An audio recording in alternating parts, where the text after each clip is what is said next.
Na memória de África e do mundo, pátria bela dos que ousaram lutar.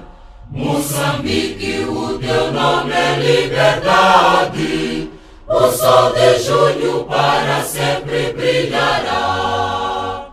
Moçambique, nossa terra gloriosa, pedra, pedra construída. Falo do Uriah Simango no livro. Ao longo das minhas pesquisas eu descobri que estava perante um homem que tinha um ideal a defender e ele lutou por esse ideal até as últimas consequências.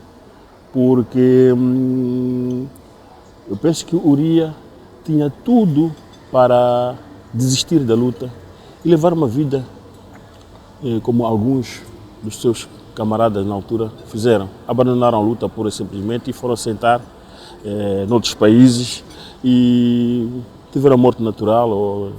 Mas Uriah tinha tudo isso, mas não optou por isso. Ele continuou a lutar, apesar de ver que a situação na altura não lhe era favorável, mas ele preferiu morrer, portanto, segurando o estandarte da democracia que ele sempre quis. Eu vejo o meu pai em 3 momentos diferentes. Vejo primeiro como um missionário, um indivíduo que acreditava que tinha uma fé e que nesta fé transmitia aos outros no sentido de buscar uma felicidade, de buscar um bem-estar. E no outro momento vejo o meu pai como um professor, porque o meu pai, além de ser missionário, também era um docente. Ele tinha um vasto número de seus alunos em que eles foi ensinando e meu pai tinha uma certa paixão pela história. Portanto, ensinava aos seus alunos na necessidade de uma libertação. Como é sabido que meu pai é missionário na década de 50 até o ano 62 e na altura já se vivia a libertação cristã ou já se vivia as teorias da Revolução Cristã. Então, ele como professor transmitia esses valores aos seus alunos. E, em terceiro momento, vejo como um guerrilheiro, um homem que, vendo esgotado todos os meios pacíficos para libertar o seu povo, enverga o caminho da luta armada como o único meio de libertar o seu povo. E nestes 3 processos vejo também como um democrático, porque quando assume a responsabilidade da libertação do seu povo, tinha uma noção bem clara de que os políticos tinham o seu campo de trabalho e que os militares também tinham a sua área de função.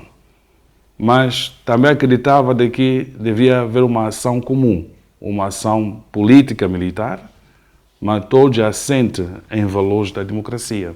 Foi por isso que, em 62, o movimento em que ele liderou teve o seu primeiro congresso. Portanto, o ato desse primeiro congresso é uma demonstração clara de que havia uma noção democrática. E não só em 68, ele também participou num congresso em que foi um dos candidatos. Portanto, esta toda a participação no desenvolvimento de um diálogo e de busca das decisões na base de votação, acredito, era uma noção democrática. Bem, no movimento político eu ainda era muito novo quando ouvi falar da questão da independência de Moçambique. Era estudante, mas depois comecei a ter um conhecimento mais próximo, já nas vésperas da independência, com o surgimento do golpe do Estado português e com a assinatura do acordo de Lusaka pela independência de Moçambique. Então, todos nós, os moçambicanos, ficamos com, de facto, que estávamos já a tomar uma nova era, que era a era da independência. Mas recordo-me na altura, eu muito novo ainda que era, o meu pai participou em algumas ocasiões, em algumas reuniões com o reverendo Urias Simango, que um pouco antes da independência apareceu aqui na Beira e toda a gente sabia quem era Urias Simango. E o meu pai participou nas reuniões e Urias Simango advertia aos moçambicanos, aquele grupo com quem ele reunia: o país vai estar independente, o país vamos assumir a independência. Houve uma preocupação, portanto, da direção da Frelimo em que as mulheres se unissem também, houvesse uma organização feminina e pudesse fazer valer os interesses das mulheres também na luta. E esta ali chamou-se isso a Liga Feminina e era liderado por Celina Simango. Bom, ela foi uma mulher que a todo momento acompanhou o marido. Para mim, eu diria até uma grande mulher, porque também ela teve a oportunidade de abandonar o marido, quando tudo indicava que ele estava na mira das armas mais poderosas da política mundial, mas ela não abandonou o marido. Sim, ela foi uma senhora muito forte. Eu lembro perfeitamente 1974. Foi daí que eu vi a dimensão da coragem dela. Ainda hei de vos mostrar o local em que ela foi presa, na cidade da Beira. Foi no dia 11 de outubro de 1974. Coincidiu com o meu aniversário. Estávamos todos em casa sentados e há uma tia que viria nos visitar. Portanto, uma tia que é muito parecida a ela, a irmã dela, mais nova. E no caminho ela foi interceptada pela polícia portuguesa em companhia de uns guerreiros da Frelimo. Prenderam ela e ela estava na companhia de alguém, correu para lá em casa e disseram à minha mãe: "A tua irmã foi interceptada no caminho e está lá com os guerrilheiros e parece que vai ser presa." E a minha mãe percebeu,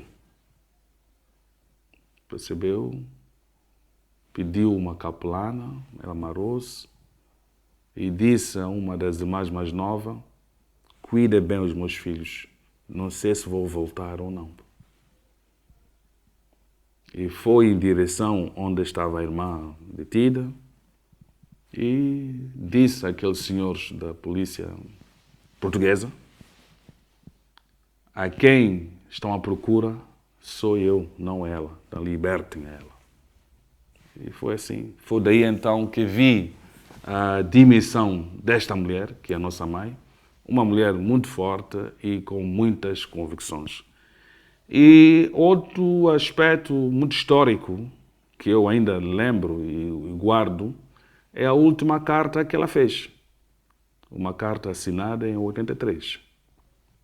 Uma carta dirigida à minha pessoa, em que ela recomendava de que deveria guardar bem, devia guardar e devia proteger os meus irmãos mais novos, e que todos devíamos estudar.